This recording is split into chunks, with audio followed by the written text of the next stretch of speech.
মুহাম্মদ যে কোরআন তেলাওয়াত করে,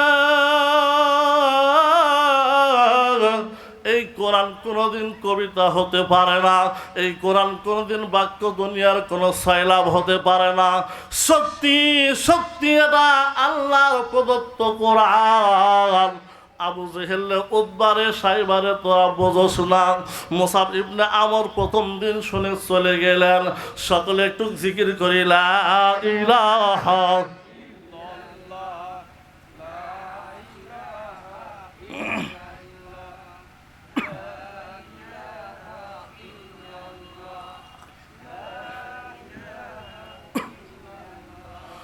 লা ইলাহা।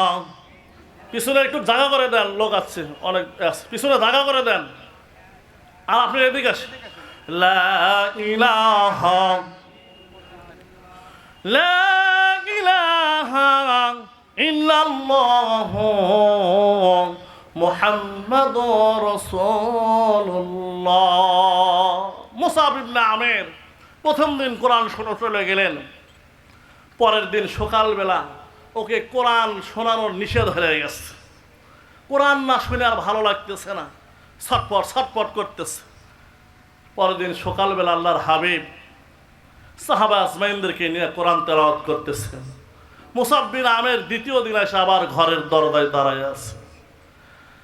মুসাব বিন আমের কোরআন তেলাওয়াত শুনতেছেন আর দর দর করে চোখের পানি ছেড়ে দিচ্ছেন, আর দিলে দিলে রবকে ডাকতেছেন, আল্লাহ এই কোরআন সত্য, তুমি সত্য, তোমার কোরআন বিশ্বনবীর প্রতি নাজিল করেছে সত্য। আমি মুসাব বিন আমের, আমি কাবার মধ্যে মক্কার মধ্যে সবচেয়ে বড় একজন কবি, আমার কবিতার সাথে এই কোরআনের কোনো মিল হয় না। মুসাব বিন আমের দাঁড়ায় আছেন। বিশ্ব নবী উকি মেরে দেখে গেল মক্কার এক যুবক মুসাব বিন ইবনে আমের, সুন্দর তরতাজা সুন্দর চেহারা তার। ওই সুন্দর চেহারা, নোরানি চেহারা নিয়ে কোরআন শুনতেছে আর দর দর করে চোখ দিয়ে পানি ছেড়ে দিচ্ছেন। আল্লাহর হাবিব কিছু বললেন না। দ্বিতীয় দিন উনি বাড়িতে চলে গেলেন।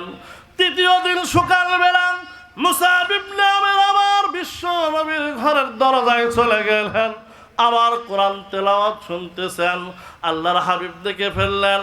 আল্লাহর হাবিব ডাকতে বলতেছে, মুসাব বাবা, তুমি নু মক্কার মধ্যে একজন কবি মানুষ, একজন যুবক তরতাজা মানুষ, ব্যবসার না তুমি কিসের কারণে আমার এখানে আসতে বলো?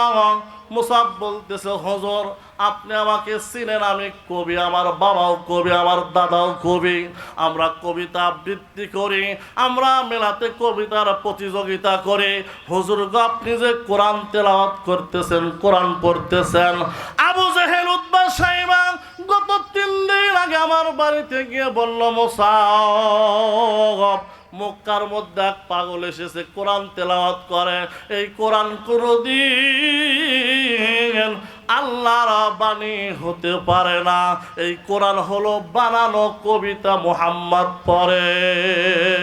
আল্লাহর হাবিব ডাকতে বলতেছে, মুসাব তুমি যে কোরআন তেলাওয়াত শুনলে, তুমি একজন কবির সম্রাট, বলো তো বাবা, বলো এই কোরআন কি কোনো কবিতা? মুসাব ডাকতে বলতেছে, হুজুর আমি যুবক মানুষ, হুজুর আপনি আমাকে চিনেন, এই কোরআন হলো সম্পূর্ণ আল্লাহ তাআলার নাজিলকৃত কিতাব। সুবহানাল্লাহ। আল্লাহর হাবিবের হাতের মধ্যে হাত দিলেন, কালেমা পড়লেন, মুসলমান হয়ে গেলেন। আল্লাহর নবী ডাকতে বলল, মুসাব ইবনে আমর শোনো, তুমি মুসলমান হলে, কালেমা পড়ে মুসলমান হলে, বাবা তুমি কিন্তু সাধারণ একজন মানুষ নয়, বাবা তোমার প্রতি নির্যাতন হবে। ইন্নাল্লাযিনা ক্বালু রাব্বুনা আল্লাহ, তুমি এক আল্লাহকে রব হিসেবে মেনে নিলে, সুম্মাস্তাকামু, বাবা শুনে নাও, তোমার প্রতি নির্যাতন হতে পারে, তোমার প্রতি জুলুম, জেল, জরিমানা, তোমার ফাঁসির মঞ্চে যাওয়া লাগতে পারে। বাবুজান মুসাবরে ওই বিপদের সময় আমার রব ছাড়া, আমার আল্লাহকে ছাড়া আর কাউকে মেনে দেবে না। মুসাব বলল, ইয়া রাসূলুল্লাহ, আপনি আমার জন্য দোয়া করেন, আল্লাহ তাআলা যেন আমাকে ওয়ালা নাবলুওয়ান্নাকুম বিশাইইন মিনাল খাউফি ওয়াজ-জু, আল্লাহ আমাকে যতই পরীক্ষা করুক, আল্লাহ তাআলা যেন আমাকে সমস্ত বিপদের মধ্য থেকে আমাকে যেন সবর করার তৌফিক দান করে। বাবজান আমার, কিছুদিন আগে এই বাংলাদেশে এমন কোনো মানুষ ছিল না বলে নাই যে আমি বিএনপির অমুক নেতার ভাই। বলছে কেউ? কিসের ভয়ে? জেলের ভয়ে, জরিমানার ভয়ে, মারের ভয়ে বলে নাই। বলে নাই যে আমি জামাতের অমুক কর্মী, কারণ বললেই হয়তো আজাকার। বলেন ঠিক না বেঠ? আল্লাহর হাবিব বলল, মুসাব রে, তুমি মুসলমান হলে বাবা সাধারণ কোনো জিনিস না, তোমার প্রতি জুলুম নির্যাতন, তোমার প্রতি জরিমানা মার আসতে পারে, তুমি ধৈর্য ধারণ করবে কার প্রতি? বলো। মুসলমান ধৈর্য ধারণ করবে কার প্রতি? একটু চিৎকার দিয়ে বলেন, কার প্রতি? আল্লাহর প্রতি ধৈর্য ধারণ করবে। মুসাব ইবনে আমর চলে গেলেন, বাড়িতে গেলেন। ওনার বাবা মাও চেংড়া মানুষ, কবি মানুষ, ওনার মাও খুব শিক্ষিত মানুষ, উনি কবিতা আবৃত্তি করেন, ওনাদের অল পারিবারিক কবি। মুসাব ইবনে আমর বলতেছে, বাবা আজ থেকে এখন থেকে আমি আর আপনাদের পূজার মণ্ডপে যাব না, কালী ধবল উজ্জালাত মানতের কাছে মাথা নত করব না। বাবা ডাকতে বলতেছে, মুসাব রে, তুমি প্রতিদিন পূজার মণ্ডপে যাও, পূজার কাছে এরকম মাথা নত করো, পূজার কাছে এরকম সেজদা করো, আজ কেন তুমি করবা না বলো? মুসাব ডাকতে বলতেছে, বাবা আজ থেকে আমি মুসলমান হয়ে গেছি, এক আল্লাহর কাছে মাথা নত করব, এক আল্লাহ ব্যতীত দুনিয়ার কোন জালিমের কাছে মাথা নত করব না।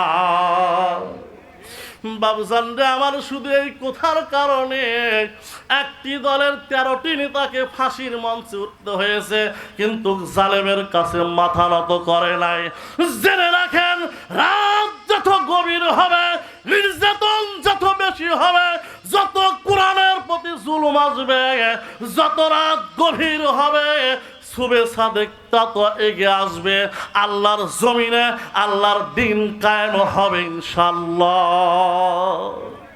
মুসাব ডাকতে বলতেছে, বাবা শোনো, আমি গতকাল মুশরিক ছিলাম, পূজা করেছি, আমি ধবল উদ্দার কাছে মাথা নত করেছি, আজ থেকে আমি মুসলমান, বাবা আজ থেকে আল্লাহ ছাড়া কারো কাছে মাথা নত করব না। মুসাবের বাপ ডাকতে বলতেছে, বাবা শোন, তুই কি জানোস মুসলমান হইলে কত মার, কত শাস্তি হতে হয়? মুসাব বলতেছে, বাবা যতই শাস্তি দেন আর মার দেন, আমার শরীর থেকে গোস্তগুলো কেটে কেটে যদি আলাদা করে দেন, আমাকে যদি ফাঁসির মঞ্চে নিয়ে যান, আমার হাত পাগুলো যদি আলাদা করে দেন, মক্কার জমিনে আমার যদি মৃত্যু হয়ে যায়, আমার কোনো আফসোস না হয়, আমি আল্লাহ ছাড়ার কিছু মানি না। মুসাবের বাপ ডাকতে বলতেছে, ও মুসাবের মা শোনো, মুসাবকে ঘরের মধ্যে বন্দি করো, কারণ আবু জেহেল উতবা শুনতে পারে। ওই আবু জেহেল উতবা সাইবা ওয়ালিদ বিন মুগীরা যদি শুনে মুসাব ইসলাম ধর্ম গ্রহণ করেছে, মুসাবকে কেটে কেটে এরকম আলাদা করে দিবে। আমাদের একটি মাত্র সন্তান, মুসাবকে ঘরের মধ্যে তুলো, ঘরের মধ্যে তালা লেগে দাও, খাবার বন্ধ করে দাও। খাবার বন্ধ করে দিলে আস্তে আস্তে দুর্বল হয়ে যাবে, আর যখন দুর্বল হয়ে যাবে, ওর পেশাব পায়খানা হয়ে যাবে, ওর জীবনটা ধাকি ধুকি করবে, ওর রবের কথা ভুলে যাবে, চোখ দিয়ে ওর আল্লাহকে আর দেখবে না, ওর নবীর কথা ভুলে যাবে, কোরআনের কথা ভুলে যাবে, ওর জুবান দিয়ার লা ইলাহা ইল্লাল্লাহু মুহাম্মাদুর রাসূলুল্লাহ, এই কথার মুসাবের মুখ দিয়ে বের হবে না, মুসাব দুর্বল হয়ে যাবে, ও তালা মেরে দেন। একটু জিকির করি লা ইলাহা